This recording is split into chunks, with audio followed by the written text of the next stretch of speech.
Welcome to OffKai Expo. The show is about to start, so now is a great time to silence your phones. Please take a moment to check out the posted rules and warnings, and if OffKai Expo staff or venue security come to talk to you, please listen. A heads up for anyone with visual or auditory sensitivities, there may be flashing lights and loud noises during this event. Go ahead and look around for your nearest emergency exits. You probably don't need to use them immediately, but please be aware of them just in case. Photography and videography are allowed during this event, but please be mindful of those behind you. Aisles or walkways are for getting places. Please keep them clear and put your stuff under your chair. If you brought something big, like a standee, a flag, a banner, me too, just please scooch to the sides or back of the room so you're not blocking anyone's view. And now, let the show begin.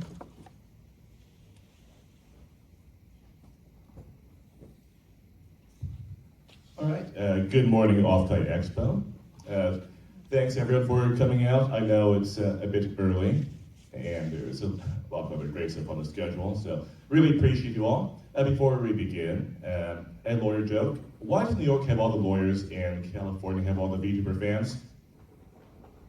Why? They're barred from New York. Because New York got first pick. This is Better Call Maul, Law for Creatives and Fans, at OffKai Expo 2026. Before we begin, just a few quick disclaimers. First, while I am a lawyer, I'm not your lawyer. The panel is not legal advice. If you have specific legal questions, you should definitely speak to a lawyer who's licensed in your particular jurisdiction. This panel is not comprehensive. We'll try to cover as much as possible within the limited time we have. But do keep in mind that law does vary significantly on a state-by-state basis, and we won't be able to cover everything. This panel is current to the best of my knowledge, but the law is constantly changing, so be aware of that, especially if you're watching the recording at a later time. Finally, all opinions and errors, not that there will be any, are mine alone, and do not reflect the views of my employer, of OffKai Expo, and so on. So, a bit about me. Some of you might know me from other panels I've done, but my name is Maul. I've been a lawyer who is not your lawyer for over 10 years. I've been an illustrator for over 20. And speaking as both an artist and a lawyer, this really helped me to understand that basic legal knowledge is important for everyone, really, but especially for artists, VTubers, other creatives. However, there is kind of a lack of quality legal information. It leads to misinformation, misconceptions, less than ideal outcomes. So this panel will try to give you just a little bit of general information, not legal advice, about certain legal concepts that are relevant to creators. For purposes of today, that includes copyright and contract. We'll discuss a few common legal myths and misconceptions, what and how to get a lawyer, how to use a lawyer effectively, and because we do have a lot of content today, I do have to ask that questions be taken at the end. So, without further ado, talk about copyright a bit. We'll cover topics like what is copyright, how do I get one at the MCA, fair use, cosplay, fan art, things of that nature, commissions, licensing, public domain, and because it is year 2026, we do have to talk about AI. So, what is copyright anyway? Well, copyright is a right protected by federal statute to do certain things with an eligible work, which we'll get into later. The copyright covers copying work, derivative works such as sequels, fan fiction, fan art, things of that nature, selling, renting copies of the work, publicly performing, displaying, or playing the work. One important thing that's not included within copyright is the right to be attributed. That's considered a moral right, but not one that's protected by statute, by the copyright statute. So what it means is, while plagiarism is unethical, it is not in itself copyright infringement, although, of course, if you were to copy someone's work in the course of plagiarizing it, the copying itself might be infringement. Conversely, because copyright does not include the right to be attributed, sourcing is not a defense to copyright infringement. What that means is, if you've ever seen those YouTube videos that say, all copyright belongs to the owner, or whatever, and that is unfortunately not a defense to copyright infringement. Now, who owns copyright? The statute does allow joint authorship, provided, number one, that all co-authors contributed copyrightable material, which we'll get into, and second, that all co-authors intended for the work to be merged into one unitary whole. What that means is that merely consulting or making suggestions on the work doesn't necessarily make someone a co-author.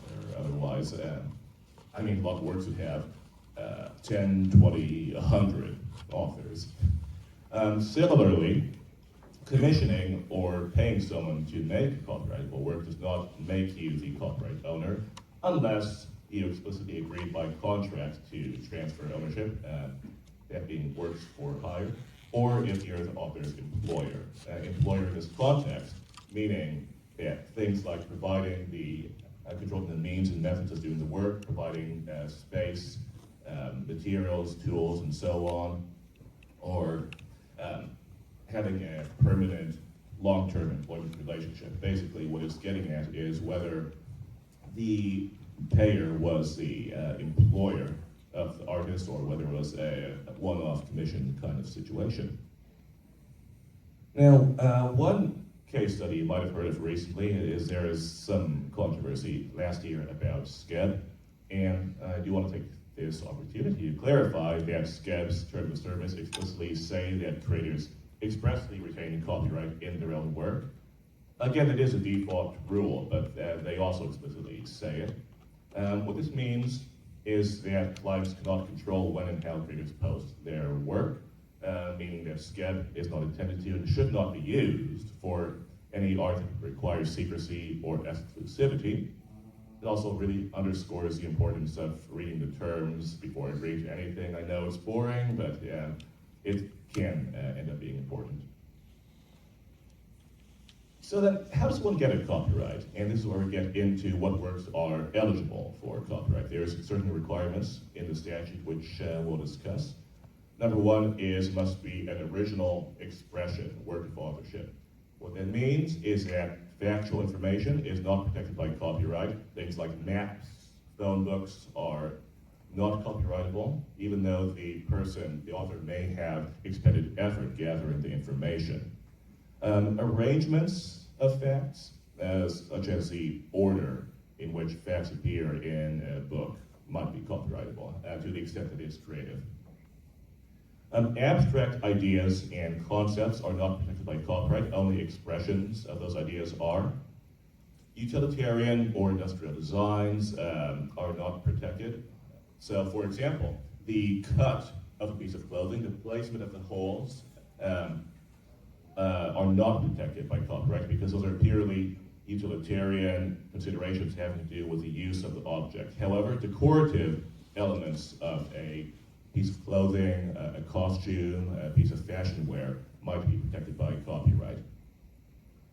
Single words and short phrases generally don't have the requisite level of originality to be protected by copyright. And finally, scènes affaires or standard tropes in a genre are not protected by copyright. So for example, if you have a German period piece and there's a scene that takes place in a beer hall, not to perpetuate a stereotype, but that would be considered a standard scène affaire and not be copyrightable. Also want to note that just as a work can have more than one author, more than one copyright can apply to a given work. So for example, if you take a song, the composition of the song, the lyrics, a particular recording of that song, and a particular music video of that song might all have separate copyrights, which is fun when you're trying to get permissions. In addition, some other requirements for copyright to exist include a human authorship. And I'll say human because works produced by animals, such as this monkey here, Naruto, that is his name. Works produced by animals, works produced by AI are not eligible for copyright. And third is the work must be fixed in a tangible form, must be written down somewhere on a piece of paper, so purely ephemeral works cannot be copyrighted. One important requirement that does not exist for copyright, at least not since 1976, is registration. So copyright does not need to be registered in order to exist. It automatically vests in the author once all of these requirements are met.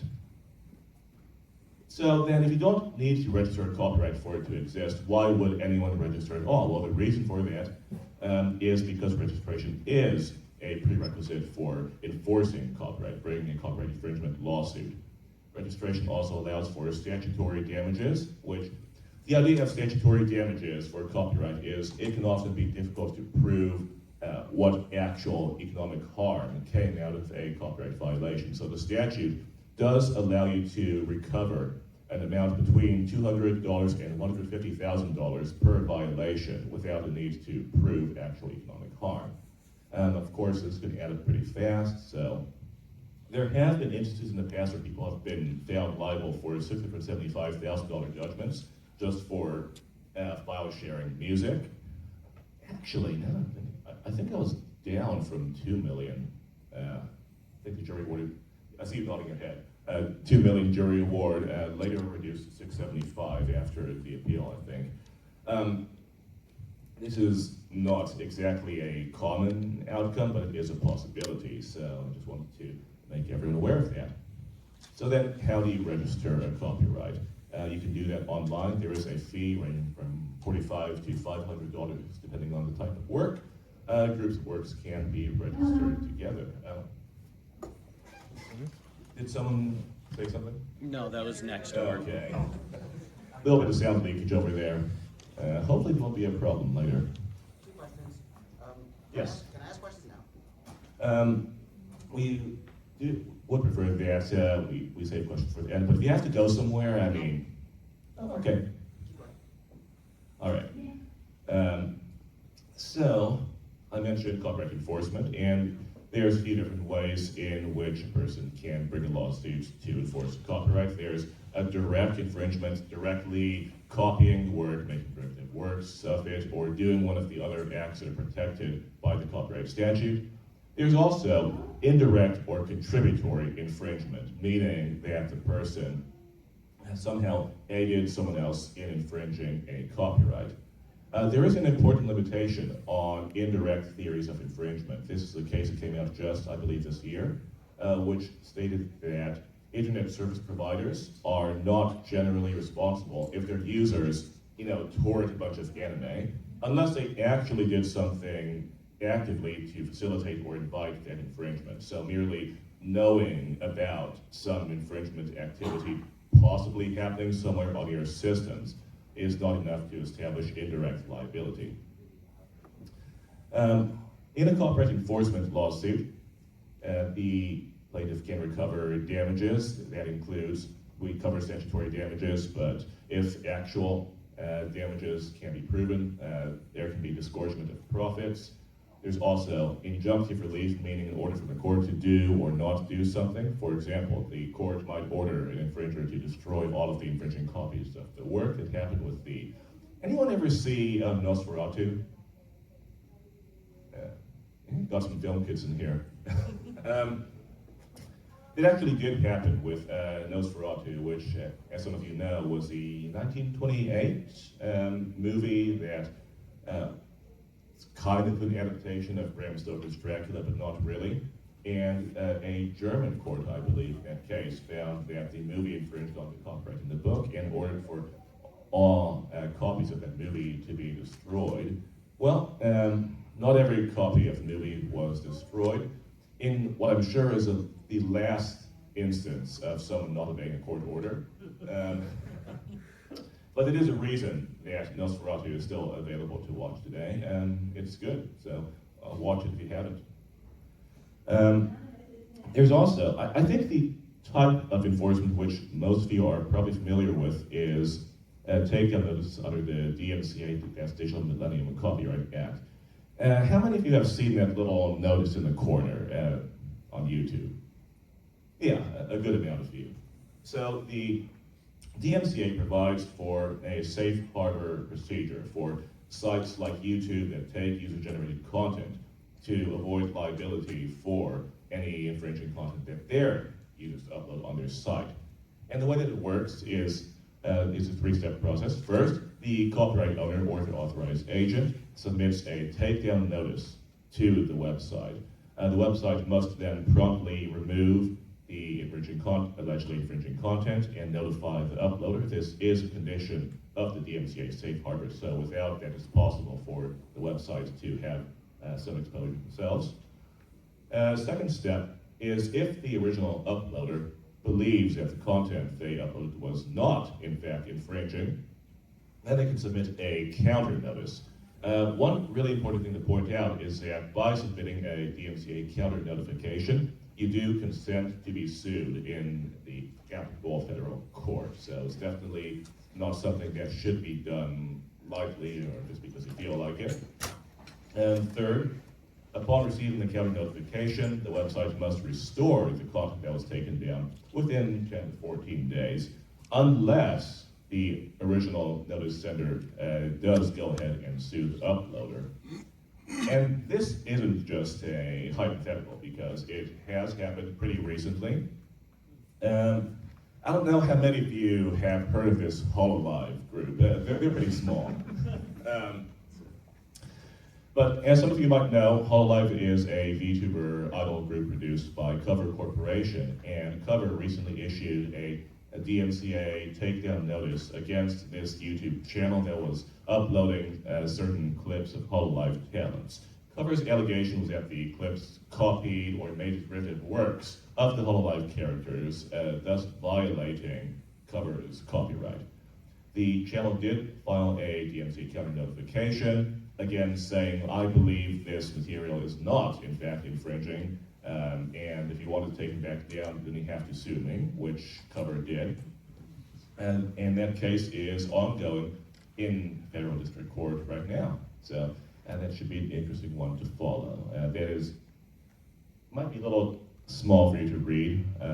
These slides will be made available later, by the way, but it is Cover Corporation versus Yamashita, so definitely check it out if you're interested. So, we talked about copyright enforcement. Let's talk a bit about defenses, the big one. And one you've probably heard talked about is fair use. Fair use is one of the most discussed and I think possibly one of the most misunderstood doctrines in copyright law. The way the fair use works is it's a four-factor balancing test. So of course, look at all four factors.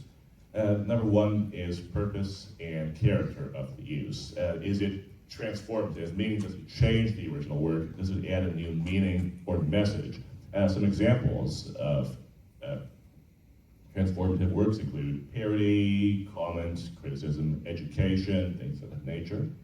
Second is the nature of the underlying work. Like we discussed earlier, factual facts are not protected by copyright, meaning that factual works have a lesser degree of copyright protection, and so a work of fact such as a history or biography is going to tend to weigh more towards fair use than if it were a fully fictional work. Number three is amount and substantiality of the infringing use. Did the infringing work take more than necessary to achieve its transformative purpose? Did the copying go to the heart of the work? Number four is market harm. Could the infringing work substitute for the original and thus decrease its sales in the market? Again, because it is a balancing test, no one factor is determinative. You might have heard on the internet, well, if I'm not making money off it, then it's always fair use, and that is not necessarily the case. Making money or not could potentially weigh on fair use analysis, particularly market harm, but by itself, that's not always going to be determinative. Because fair use is so fact-dependent, it's really important that you consult with a copyright and intellectual property lawyer with any specific fair use questions. But let's go into some examples. One example of fair use is parody, and to illustrate, we've prepared a little karaoke. Read my super streamer, read my super streamer, read my super streamer, and all the idols say I'm pretty fly. for a Kai guy.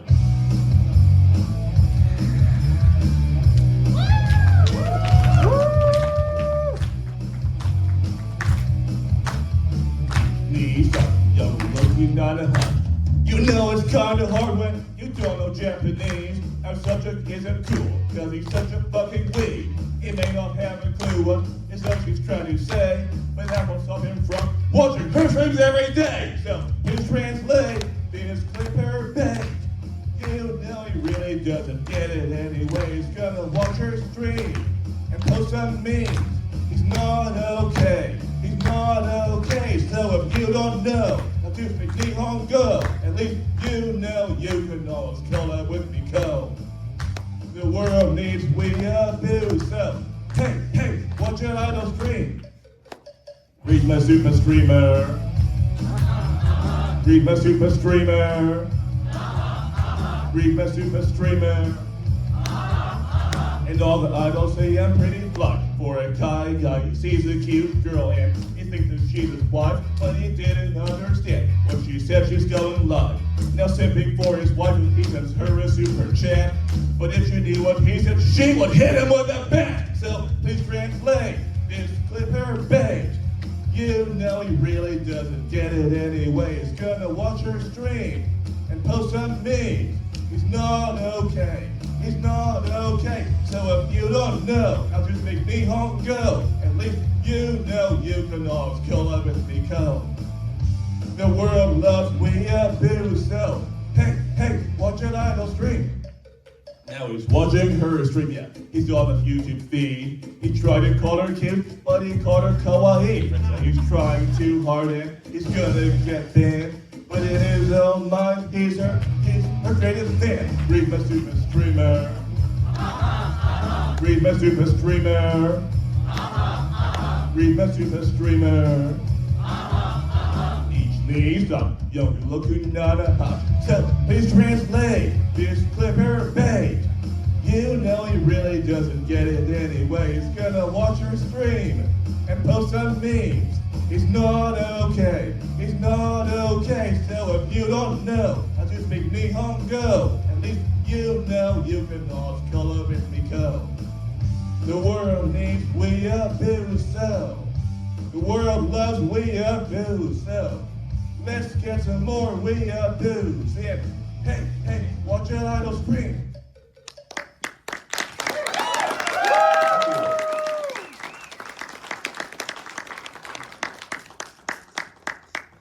Clearly, if this lawyer job doesn't work out, you go to music. HoloLens's gonna call you out today. Parody. Again, the first factor of fair use is the purpose and character, and parody songs have been found by courts to be a comment on or critique of the earlier work, which is transformative, that's socially beneficial. Courts don't want to be in a position of making people get a license to make a parody of something. And as for the market harm factor, parody generally is not a substitute for the original work.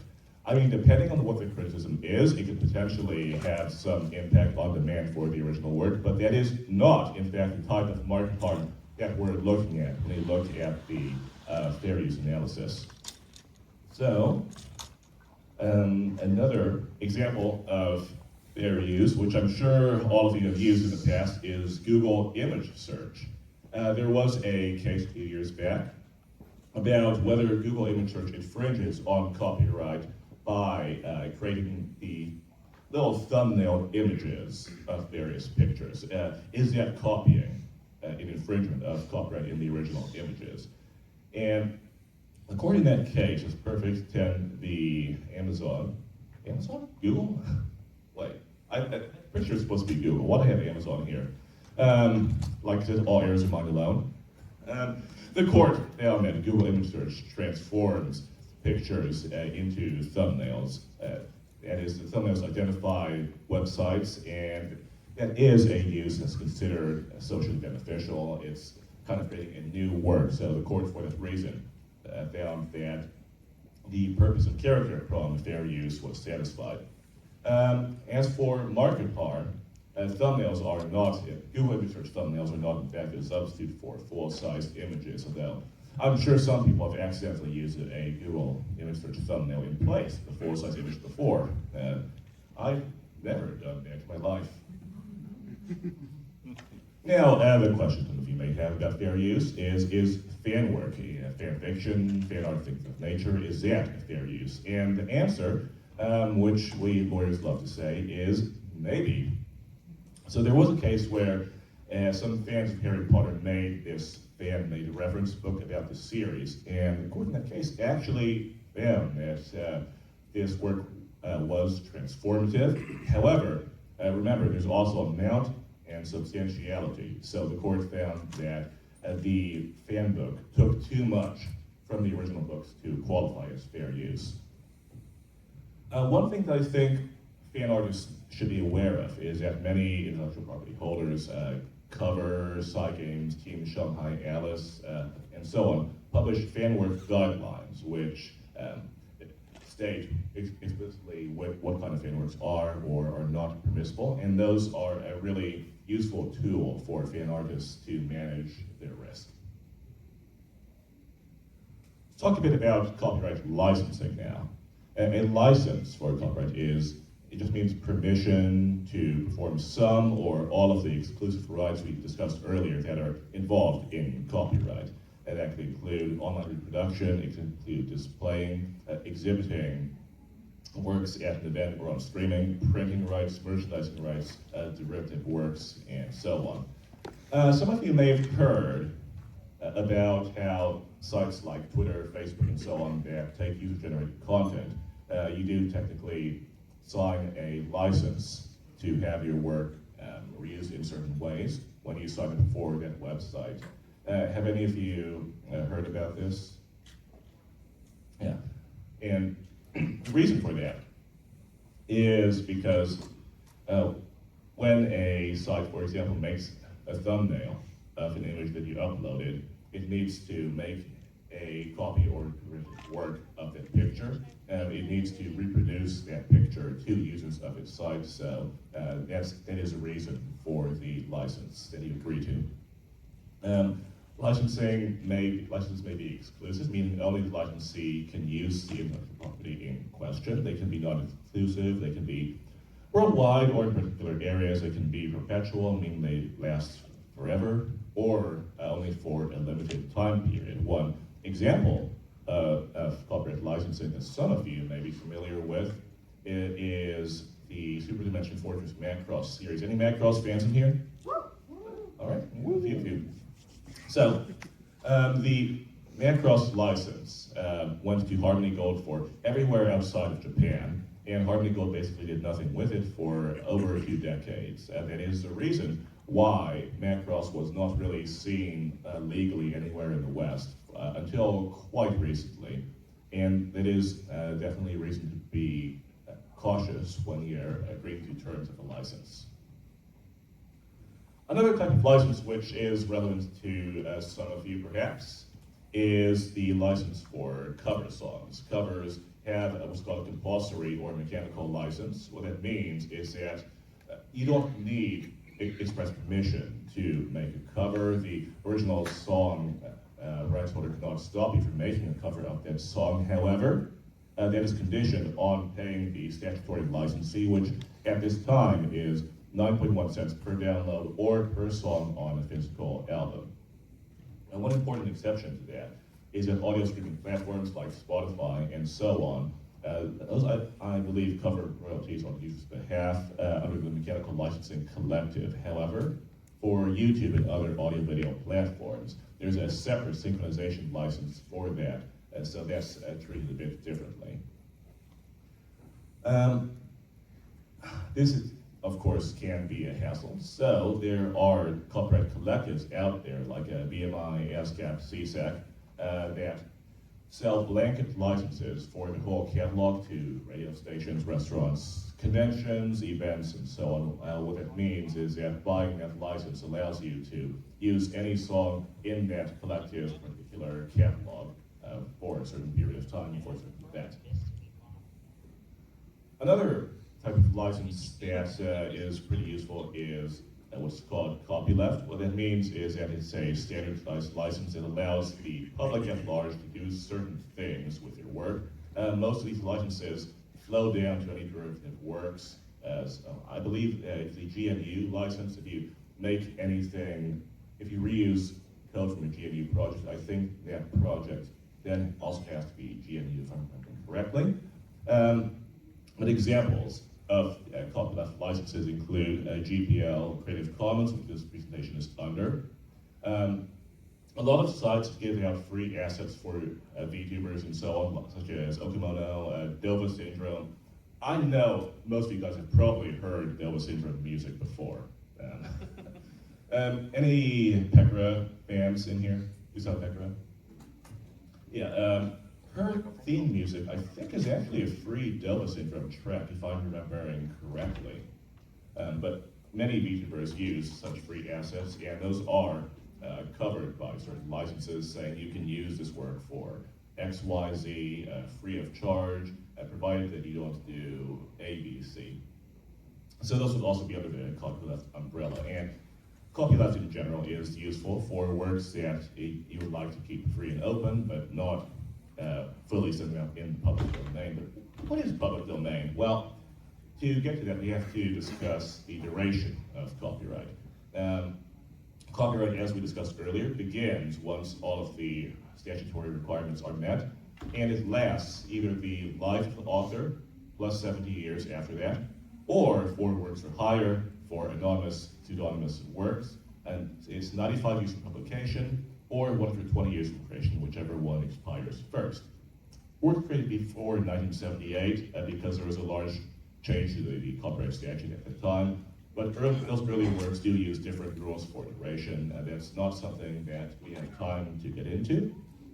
But after a copyright expires, the work goes into the public domain and becomes free for anyone to use. Did anyone see that? What is it called? The movie about Winnie the Pooh, except like evil and fucked up? Blood and honey. Blood and honey. That's Honey. And it is possible because Winnie the Pooh has become public domain, so that would not be an infringement on the original Winnie the Pooh stories. One thing I do want to note is that even though a character might be in the public domain, newer works starring them might still be under copyright. For example, if you take Sherlock Holmes, the original book is public domain. The newer books are still under copyright. Effectively, what that means is that you can use Sherlock Holmes in your own stuff, but you can't use the aspects of him from the newer books, which is a very weird situation, but it is what it is. Works can also be voluntarily released into the public domain, which brings us to copyright abandonment. You might have heard online, well, copyright owners have to take action against infringers, otherwise they lose their copyright. That is incorrect. There's a Supreme Court case that acknowledged that copyright owners do not have a duty to challenge each and every actionable infringement. Copyright abandonment is a thing, but it requires both intent and an overt act to surrender the copyright. Tell the world you can use this however you want now. So inaction alone is not enough to establish copyright abandonment. Trademark is a bit different. In some cases, there can be a duty to police trademark, but we don't really have time to get into the full details here. And because it is 2026, we have to discuss AI. As we talked about earlier, works produced by AI are not eligible for copyright. But then, do works produced by AI infringe on the material that was originally used to train them? And again, I'm going to give you lawyer's favorite answer, which is possibly. There was a recent court decision that held that AI training on books was fair use. However, copying, pirating really the books in order to achieve the training was copyright infringement. The case settled pretty recently for a total of $1.5 billion. That was the Anthropic case. So definitely impossible of areas of possible exposure. There's also currently a lawsuit in progress about whether an AI company can be held liable for enabling copyright infringement. Remember we talked earlier about indirect infringement for enabling copyright infringement of song lyrics. I do want to note that the law in this area is developing very fast, as you can imagine, so this slide will probably be outdated by the next time I do this panel. So, that covers the material I had for copyright, and a quick quiz to test what you've learned. And your friend offers to send you a VOD of a recent Hololive concert for $20. So when you ask a friend if they have permission, they say it's fair use. Is your friend correct? No. No, they're not. I remember the 4 factors. Number 1, purpose and character. Your friend is not transforming the original work. Number 2 is it a fact or fiction, which the concert Hololive is fiction. It's not real, I'm sorry. Number 3, amount and substantiality. Your friend is copying the entire work. Number 4, market harm. Receiving the VOD from your friend is a substitute for buying and streaming ticket yourself. So that's, and I do want to note also that if your friend had instead offered to sell you a legally purchased Blu-ray of the concert that he bought from a store or something, that would be permissible under the first sale doctrine, but the copy would not. That's copyright, and I also like to get into contracts a bit. We'll cover topics: what is a contract, how to get into one, what are some common contract terms, such as arbitration, non-disclosure, non-competes, things like that. So, quick question: how many people here have entered into a contract recently? I should be seeing a lot more hands because everyone here agreed to a contract when he bought an OffKai Expo ticket. So I would hope all of you have OffKai Expo tickets, otherwise we're going to have a problem. A contract is just a legally enforceable agreement, and it requires mutual assent. It's called meeting the mind sometimes. Basically, the idea is, did both parties intend to form a binding legal relationship? How many of you people have gotten those terms of use before you install a program or use a website, and all this text that you read, that you don't read through, that you scroll through and click, okay, I accept. I read the privacy policy. Hey, good for you. I read most So of it. those are called click-wrap agreements, and they're generally found to be enforceable, provided that the user actually knew what they were agreeing to, and also that the other side would consider the I agree to be binding. It's also possible to make an offer of the contract, and offers must contain sufficient detail, like quantity, price, and so on, to form a valid contract upon acceptance. What it means is that no material terms can be left for further negotiation. On the topic of offers, there is such a thing as I see you have a hand up. Yeah, how can one know what they're agreeing to if they're not reading through the entire terms of service?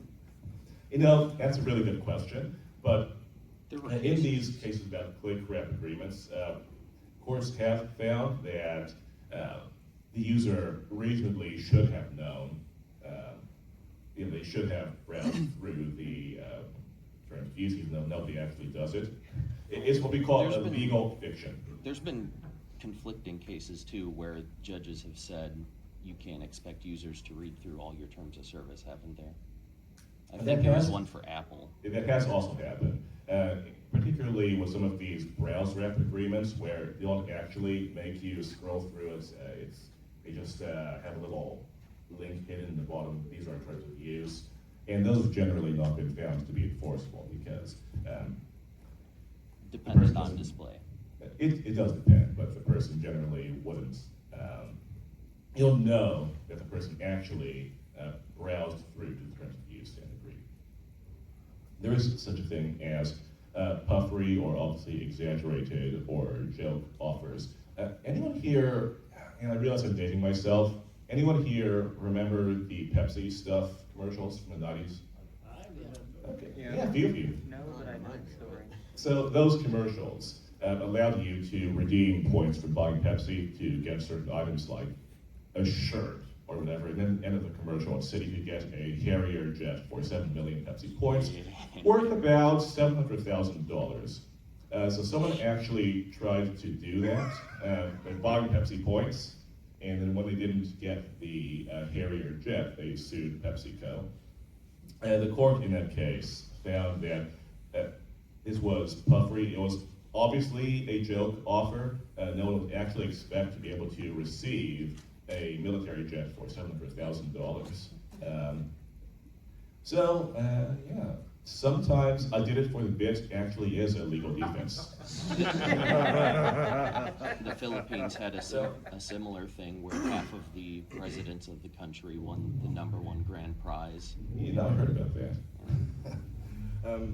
So, one topic that comes up sometimes is, do contracts always need to be in writing? And they actually do not necessarily need to be in writing. Oral contracts are a thing. The statute of frauds does require certain kinds of contracts to be in writing, like if the performance would require longer than 1 year to perform, sale of goods greater than $500 in value, and so on. However, I always recommend that contracts be in writing just for proof purposes.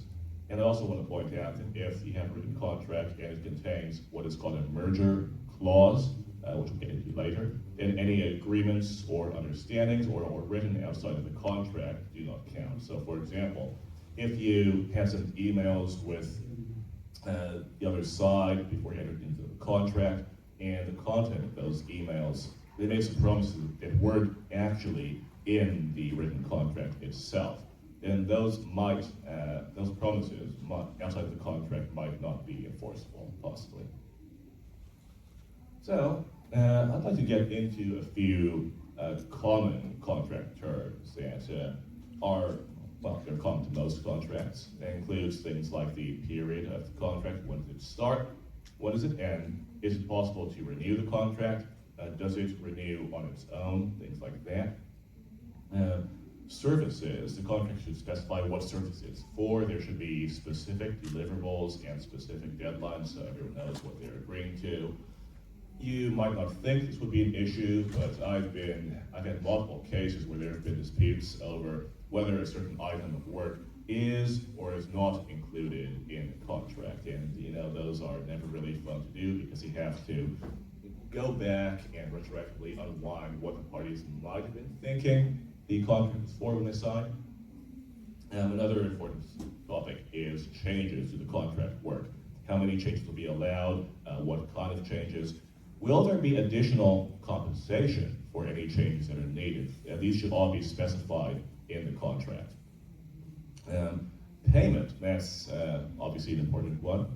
The contract should specify the method of payment, whether it be a lump sum, whether it be an hourly rate, whether it be reimbursable costs. Who will be liable for taxes? That's an important one, and one which a lot of people forget. The contract service may be subject to sales tax, may be subject to the state's business tax or other taxes. And it's important for the parties to be on the same page about who is going to have responsibility for those taxes. Contracts with a variable pay model. I see a question back there? I was just wondering about royalty payments, because I know that sometimes there's international royalties that have taxes. Which party would pay that, if you know? So unless it's specified by statutes, otherwise then it would generally come down to whatever's in the contract. If the contract is silent on that matter, then you get to do a really fun thing where you get to go into court and present evidence about what's considered generally commercially reasonable in the industry, and that's a lot of fun. So contracts with a variable pay model, like hourly and so on, those will usually include in my contracts anyway, a minimum and or a maximum or not to exceed amount, because you'll want the person going out and racking up $5,000 of costs when you only intended to authorize $500. So that is something that should always be considered in a contract when you're using variable pay. One important note also is that work before the contract was executed may not be compensable depending on your state-specific rules and some other things. The reason for that is because the work pre-existing the contract was not bargained for. So it may be that no legal duty to pay existed at the time of the work. Or, it's possible there could be some kind of unjust enrichment, quasi-contract issue there. But Definitely, you don't want to do work or authorize work before the contract has been signed, if at all possible. Another issue is warranties. Will the contracting party guarantee that the work is actually good? If there's a contract to construct a building, you want to have some protection in case the building collapses later or the power doesn't work or things like that. Termination. How and when does the contract end? Is termination for convenience allowed, as in the parties can just end it whenever they feel like it? Does it require cause to end the contract? What's the process?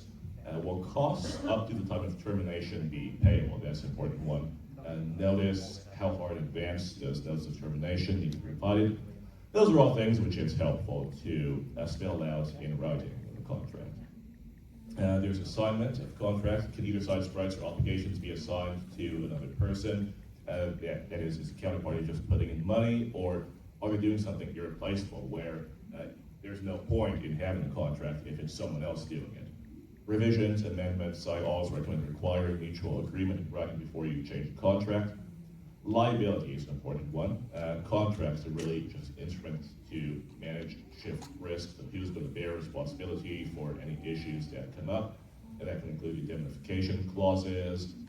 One side or the other agrees to be responsible for any claims or liability arising from this contract. For commercial contracts, especially, insurance or bonding requirements may be necessary, may in fact be required by law. And there's also liquidated damages. That means a set amount of money to be paid for any breach of contract. That can include, for every day late, there will be X amount of money that's owed. Liquidated damages must be reasonable. It's a compensatory mechanism. It's not intended to be punitive. There's also severability, meaning that if part of the contract is against law or otherwise unenforceable, the rest remains in effect. There's merger agreements, or it's sometimes called entire agreement, where it says nothing outside the contract is binding for that reason. Any promises in emails, any side promises must be included in the contract to have any effect. Dispute resolution. Contracts should spell out how disputes will be handled before it happens. That can include arbitration. That's basically a private judge who holds something that's like a trial, but not exactly the same. You see arbitration clauses in a lot of agreements. I'm sure everyone here has entered into one, and the reason they're so common is because they can have some cost savings over going to trial and having an appeal process. But arbitration fees themselves can be pretty high. I've personally worked with arbs who charge between $500, $1,000, $1,200 an hour per hour of hearing plus time to write the decision. So definitely some costs there as well. There's also mediation, which is also hiring a neutral third party, but a mediator, unlike an arbitrator, can only recommend, can only help the parties try to come to a negotiated agreement. A mediator cannot order parties to agree to anything. It's not binding. There's also governing law or venue in the event of a contract dispute. What law will apply? Where will any disputes about the contract be heard? Force majeure. That is a clause that basically excuses or suspends contract obligations. If there's something that comes up that wasn't foreseeable and is outside of the party's control, that includes pandemics, which I'm sure no one here would know about, acts of nature, war. There's unconscionability, which we touched on briefly with the click-wrap, browse-wrap agreements. There can be procedural unconscionability, meaning the person didn't understand what they were getting into, or substantive unconscionability, meaning that the contract itself is oppressive, for example, because one side had so much bargaining power that the other had no meaningful choice in entering into the contract. Another defense to contract enforcement is impossibility or impracticability, meaning the contract is impossible to perform or there's no point in going through with the contract. This requires more than the work being more expensive or difficult than anticipated. It would require something like, for example, if a contract to renovate a house and the house is destroyed by a lightning event, it's impossible to perform the contract. There's also illegality. If the contract is prohibited by law or covers a legal subject matter, it may not be enforceable. And finally, Contracts may not be enforceable if one party or the other didn't have capacity to enter into a contract. Remember, you have to have a meeting of the minds, which is not possible if one side was drunk, insane, a minor, an employee not authorized to speak for the entity entering into the contract, and so on. Briefly, I'd like to cover non-disclosure agreements and non-compete agreements, which you may have heard about. Non-disclosure means a type of contract where a party agrees not to disclose certain types of information. Non-competes involve an agreement not to work in a certain field, in a certain geographic area for a certain time. The enforceability of these things does vary by jurisdiction. This state, California, for example, typically does not recognize most non-compete agreements. General contract agreements, which we discussed earlier, may apply, so definitely check with the local attorney. And again, the rule against illegal contracts still applies, so a non-disclosure agreement does not override statutory whistleblower protections, yes. Can you give an example of enforceable non-compete in California? There are certain exceptions within the California Business Code for, was it like some kind of financial consulting thing? I don't recall exactly. Could be federal. Say again? I would imagine there would be some federal jurisdiction, so if you worked for a government agency in California, you wouldn't be able to work for another foreign government agency. I suppose that would be considered a type of non-compete. But the relevant section of the code is in the notes, so you can look it up and see what the exceptions to the rule against non-competes are. That is our material for contracts and a quick quiz to review what we've learned. You're leaving the convention center, you see a cosplayer holding a sign saying "Feet Juice for sale." When you ask to buy some feet juice, the cosplayer takes one look at you and says, "Never mind." Is this a breach of contract? No. No, it is not. Feet juice for sale lacks sufficient details such as price or quantity to form a binding offer. There are still material terms that are left for negotiation. So at most, this would be considered an offer, an invitation, I should say, to negotiate. Also, selling alcohol without a liquor license is illegal in the state of California. Objection, there's nothing to imply that the feed juice is alcoholic, That is true. unless the fungus is just that quick at fermenting. You know, if you think about it, everything is a little bit alcoholic. Yep. So, when do you need a lawyer? That might include when you're suing, being sued, drafting or reviewing contracts, incorporating other regulatory filings, any decision really that involves significant risk or potential liability. If the other party has a lawyer, probably one yourself, and whenever you would be more comfortable with one. One important thing to note is that you should never rely on the other side's lawyer. They have a duty to represent the interests of their client. They do not have any duty to represent you. If you do need a lawyer, you can talk to your local state bar's referral service. Depending on your income, may be able to take advantage of pro bono clinics run by law schools, local bar associations. Those clinics do mostly specialize in issues like family law or landlord-tenant, simply because those are issues that come up most often in the income bracket which they target. However, there are organizations such as Volunteer Lawyers for the Arts that have more of a creative focus in terms of pro bono law. Another option is if you've used a lawyer before for something else, you can ask if they know any lawyers in the relevant specialty. So how much will this cost? Well, attorney rates vary quite a lot depending on their experience, the specialty, the location, but costs ranging from $250 to $2,000 or more per hour are not uncommon. I recognize that is a lot of money, of course. But depending on the type of case, some lawyers may take cases on contingency, meaning that they don't take money up front, but if they recover anything, then they take a percentage. Some lawyers may take cases on a sliding scale basis, especially those working for low-income targeted organizations. Some lawyers may take a case just to try to get attorney fees out of the other side.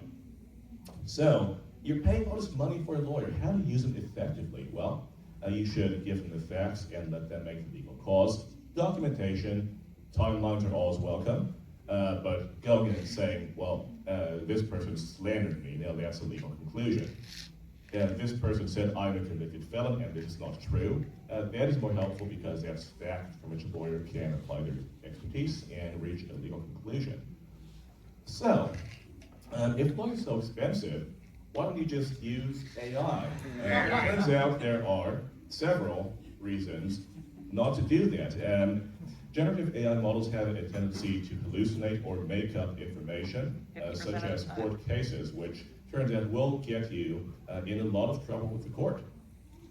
Another issue with AI is that anything you input into an AI model is not private or confidential. AI systems can and have in the past revealed the information that users enter as prompts. And also, AI is not an attorney, meaning anything you discuss with AI is not privileged, and the other side can, in fact, obtain it in discovery, which may turn out to be embarrassing for you.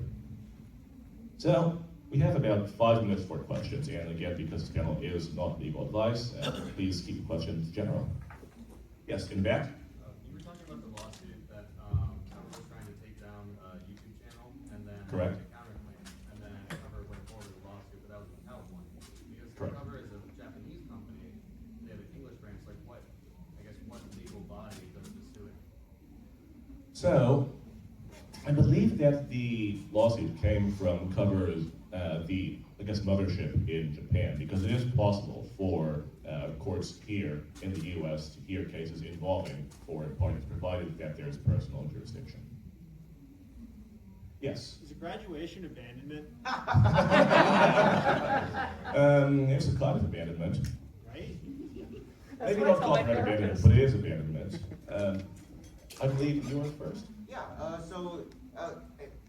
if I'm shooting a cosplayer as a photographer, Yes. do I own the copyright on the photograph itself, right? So, you would own, the photographer would own the copyright in things like the composition of the photograph, Yeah. any creative input that he had into the photograph. The design of the costume itself might be copyrighted by the cosplayer, and I mean, to the extent that the cosplay embodies a specific copyrighted character design, that copyright, the original design, would belong to the original rights holder. I believe you had a question as well? Yes, so mine isn't, I don't really expect a answer for this, just more of like a thinking about it.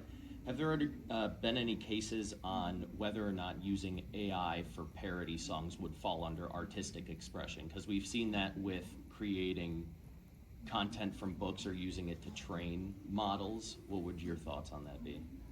That is an interesting one. I mean, Since AI is technically just using previous existing data to create a pattern. right. That's Yeah, also why that'd they be- found that AI produced works are not copyrightable. Yeah. I mean, because it would be an AI-produced work, it would not itself be eligible for copyright, I should say. But whether it would be an infringement of the original work, I mean, again, you look to the fair use factors, purpose and character, and so on.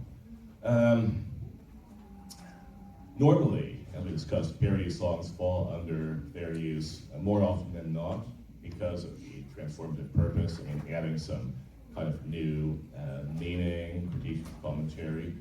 But does the fact that an AI is doing it weigh on that? Does it kind of vitiate the critique or commentary part of it? My feeling is, I think there would still be viable fair use defense, but it is an interesting question. Yes? Are copyright fees a valid business expense if you're a small business owner? Is that something you can answer, or do you want to answer that? Valid business expense as in tax deductible? Yes. That's a question for a tax attorney. Very nice. Do you have a business card? I do have business cards up here, yes. Yes. Yes, in the middle. So let's say that you are two artists, one does the original work and then one does the... Sorry, could you speak up a bit? There's an audience mic here. I should have mentioned it earlier. Try not to trip on my personal.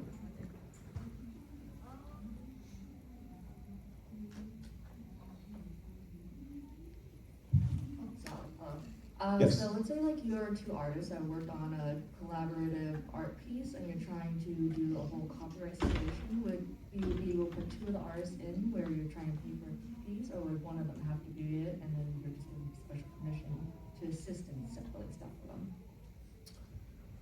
So just to make sure I understood the question, it's about if you're commissioning two artists for a work, you're asking how the payment structure works for that?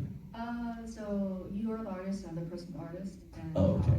how do you do the payment thing for the copyright situation? Would the name be under the original person, or would it be under both of yours?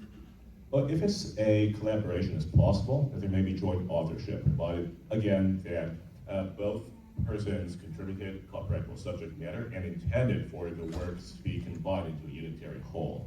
I mean, I feel like for a lot of collabs, well, the point is to create one unitary work, so there'll probably be a joint authorship kind of situation. And as for any money flowing out of that, that'll need to be a question between the artist and the payer. Okay. I do see, by the way, that we are almost out of time, so unfortunately going to have to cap the line. Anyone in line right now? I mean, I'll take questions, but What's your state bar and license number? Good question, but this is OffKai Expo. We're all trying not to dox yourselves. Fair enough. So you mentioned LLC on the slide, so that got me thinking. At Yes. what level of income do you think someone, like starting maybe content creation or maybe freelancing, like on VJ as a hobby, should they then convert into an LLC?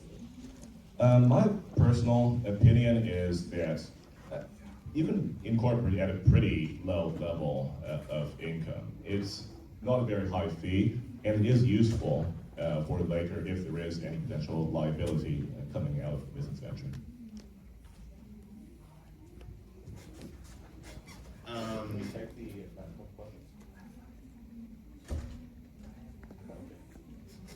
Yeah. Yes. Do you know if the U.S. has a system similar to the Japanese Copyright Office, where orphaned works, you can pay a license fee to use them before they enter the public domain?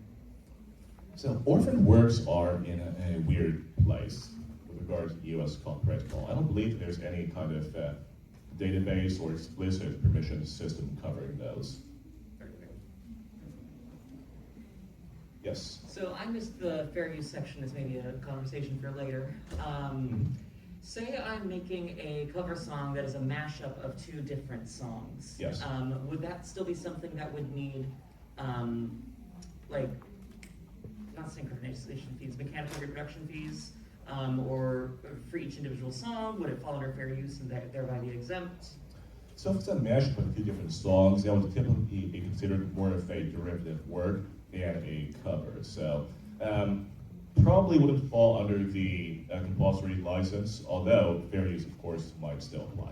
Wonderful, thank you. Okay, and I believe that's our time. So thank you, everyone, for coming.